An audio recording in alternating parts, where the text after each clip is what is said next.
there are certain dynamics that I think we need to be mindful of because they are very consistent, because society and culture moves very slowly, even though technology moves fast.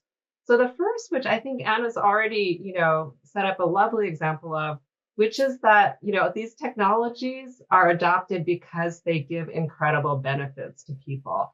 And there's a lot of learning benefits. I study mostly out of school learning where kids have more of that freedom and autonomy to mess around and adopt technology.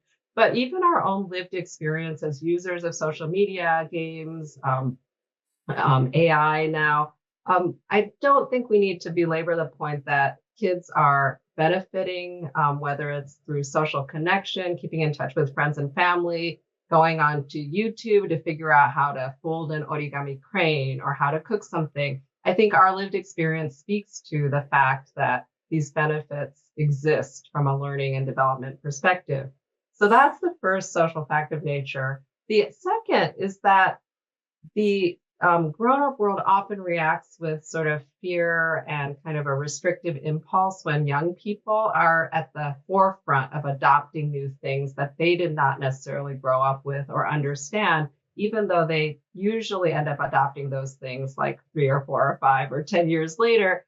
And technology becomes a wedge, an intergenerational wedge issue between young people and grown-ups when grown-ups are put in this position of, their primary role is policing and limiting use and logging screen time hours and all of these things that we're often told makes us good parents or teachers if we limit access, rather than, I think, what we've seen from Anne's case, joint engagement, mentorship, learning together, trust building, all of these things that could bring young people and adults together around technology. And that's not to blame grown-ups. It's like, it's a reasonable response, but this is a consistent pattern that the stigmatization and demonization of technology in the hands of young people have created a new set of intergenerational tensions. And our connected learning model has really been around how do we empower grown-ups to productively engage with the positive,